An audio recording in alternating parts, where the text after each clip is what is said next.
So what I want to do over the next few minutes is I want to challenge our notions of how we work. Because we seem to be taking for granted that unless I use email for work, I don't do work.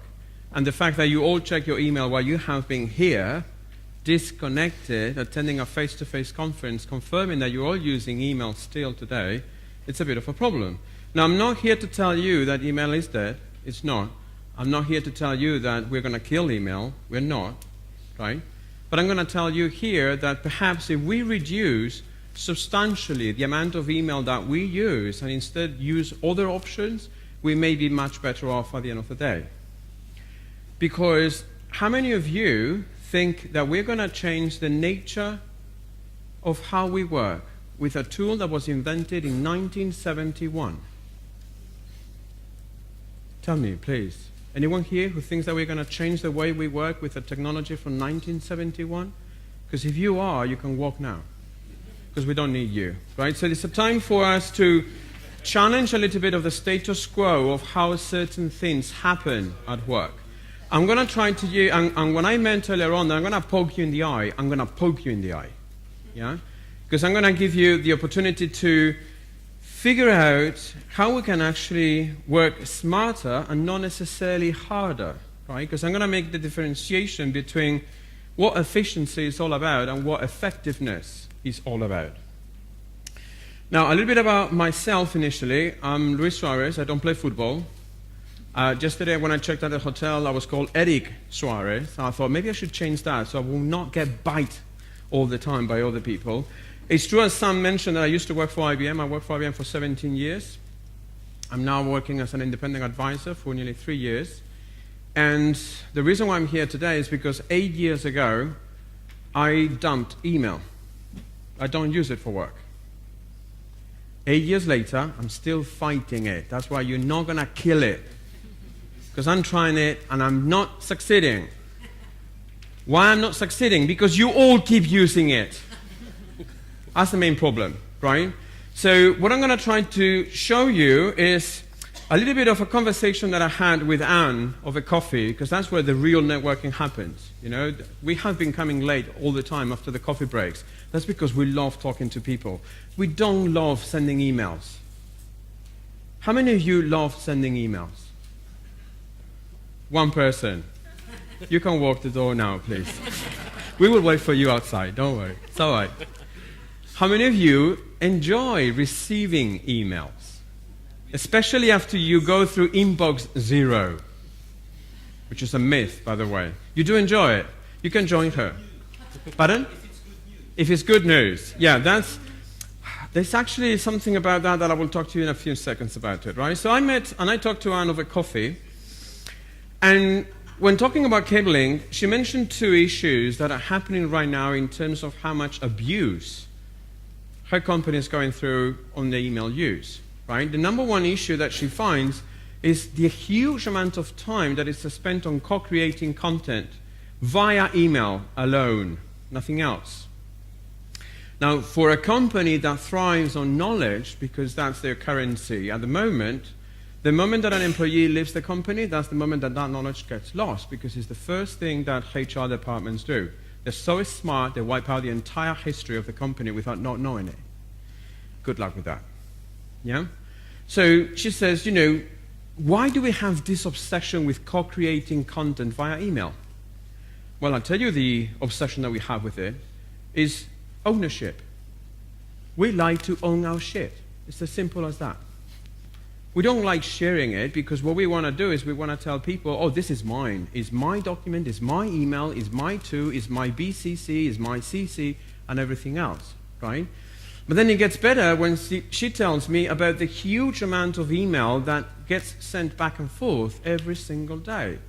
Now, I don't know if you recall this, but in 2011, McKinsey did a study on the corporate knowledge worker, the average knowledge worker, in terms of how much time they spend yearly just processing email. Do you guys remember that study? It was 5 years ago. Yeah? It was 3.5 months, 650 hours per year. Now, we are Europeans, we love holidays, so I'm not going to include that. But if you tell that to Americans, add another month of their vacation that they will do email as well, right? So the idea here then is that we spend 3.5 months out of the year just doing that, email. That was 5 years ago. If you look into statistics now about email traffic, they have actually increased doublefold or threefold in terms of the email volume. So it's not that we are actually reducing the problem, we are adding more into the problem, right? So what I'm going to show you, and this is what I talked to Anne about it as well, is what can we do about those two various different issues that you see there, and essentially how can we help do something about it. You know what pisses me off tremendously when I talk to people about the no email thing? It's not what I do for work, by the way. Yeah, it's not. I work more on around social business adoption and transformation projects, knowledge management, learning, and everything else than no email. But when people tell me that they have got an email problem, and they sit like that doing nothing. So why you tell me about that problem if you're not willing to do anything about it? That's what really ticks me off, because you're telling me, yeah, our organizations are drowning on email. We don't know who knows what. We don't know who has got the knowledge. We don't know how our experts are. We can't communicate properly anymore. We don't know how to collaborate in an opportunity where we don't dump stuff on other people. And all of that is driven by email. So I sit there and I say, okay, so what are you doing about it? And they go like, what can we do about it? We don't know. So what I'm going to tell you what you can do today. 3 steps. 3 very easy steps. I mean easy, so you can go and convince everyone else, right? But we'll think about them, right? So number 1, identify that you have a problem. But not as an individual, as an organization. If you notice now, and this is D-Right conference where it's Social Now, if you notice now, there are a number of very different vendors coming out that are actually attacking email up front. Slack, Asana, Trello. All of those, and those are just a few examples, Nook over here, that's going to be there on stage tomorrow, they claim to kill email. 15 years ago, that would have been called sacrilege. And yet today, they are. Why? Because as vendors, they're helping organizations understand that we do have identified email as a problem.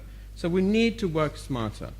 Now, what happens is that when you identify that you have got a problem as an organization, you realize that it's the big elephant in the room. And therefore, you need to do something about it, right? So step number 1 is acknowledge that we all have a problem. And here's the thing.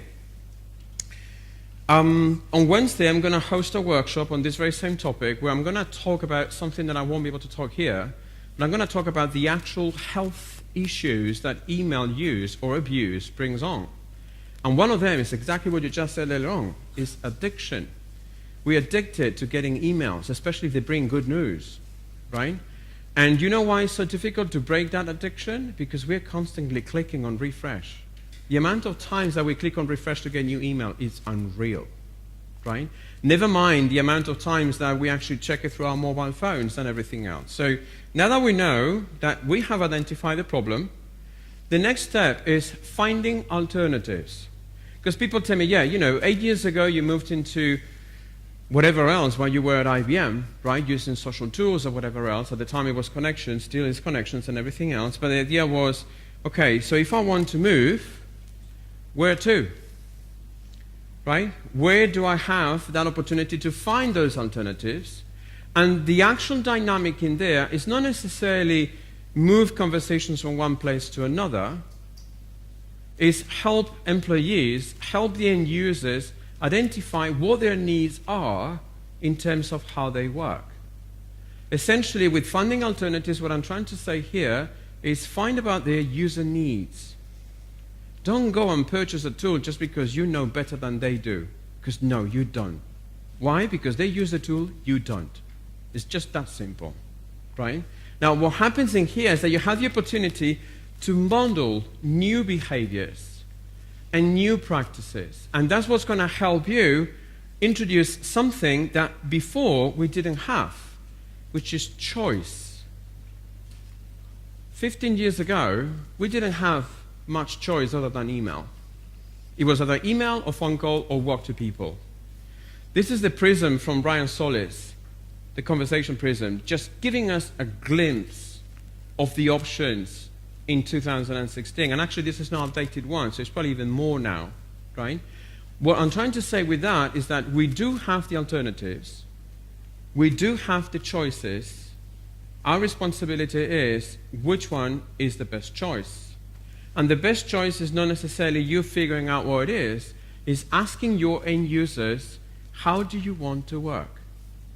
When was the last time that you asked your colleagues, how do we work in this new project? By default, we don't do. We just take email by default and say, this is how we're going to work in this new project. We email each other. We share documents. Why? Because that's what we have inherited for decades. Well, how about if someone comes in and says, why do we use email? And pause there for a minute, and you will see the world collapse. Because no one thinks like, well, maybe we should use something else. Think about those alternatives. Think about how you would want to model those new behaviors, and eventually, from there onwards, is create an action plan. You know, one of the other things that ticks me off a little bit is when you go into these wonderful conferences like Social Now, and you bump into a whole bunch of social media gurus and ninjas and kumbaya, Kool-Aid drinking people that tell you how wonderful the world of social is. They finish off their pitch and they go to the stupid inboxes to finish them off. What? No. Put your words where your actions are, or put your actions where your words are. Can't care less about which order you want to put it in there. What I'm trying to say here is that putting together that action plan is what's going to give you the opportunity to identify the problem, listen to the end users about what they want and how they want to work, and then you show them, this is how we're going to do it. This is our action plan. And one of the things that we have seen throughout the whole day is that change is very hard.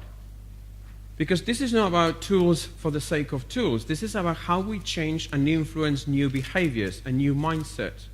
And one of the things that happens in there, from my experience around change management and everything else, is that if you provoke change in small increments, with that action plan in small steps, the rate of success will be very, very strong in very short time. Why? Because it's a lot easier if you just, help me get to the, pool little by little, and you tell me, okay, poof, you can go and swim, than just throwing me to the sharks. Don't throw people off to the sharks, right? Create an action plan and help people eventually understand that if they want to go and build those new business practices, you don't have to wait until tomorrow. You can start now, today. Well, not today, because it's Social Now, right? Otherwise she will kill me. On Wednesday. No, Wednesday no, because they will have to come to my work. No. On Thursday, right? I'm going to give you a clean slate. Friday, figure out a time where you can spend an hour, 2 hours for you to decide, do we have an email problem in the organization that I work with, right? Do I have alternatives that I can provoke that conversation, why one, why the other? And third, can I have a small team of people that I can work with and build a strategy to put together that implementation plan, that change plan? If you have got all those three core elements in place, and then you build on patience and perseverance, in about X time, I can't tell you because I'm 8 years, I'm still there, right? But you will eventually reach substantial benefits, right? Now, what will be some of those benefits? Openness, transparency. We've been talking about working out loud. We'll be talking about clarity. We'll be talking about collaboration. Collaboration is not dumping people's stuff that you have to do, right? It's working collaboratively. So the idea here is don't wait for tomorrow. Start today. And starting today starts by acknowledging that we do have a problem. And remember, I'm not here to tell you that email is dead, that we're not going to kill email. But yes, we can substantially reduce it. How do I know that? Well, because right now I'm getting still 5 emails per week. When was the last time that you had 5 emails per week? So that's your job. Thank you.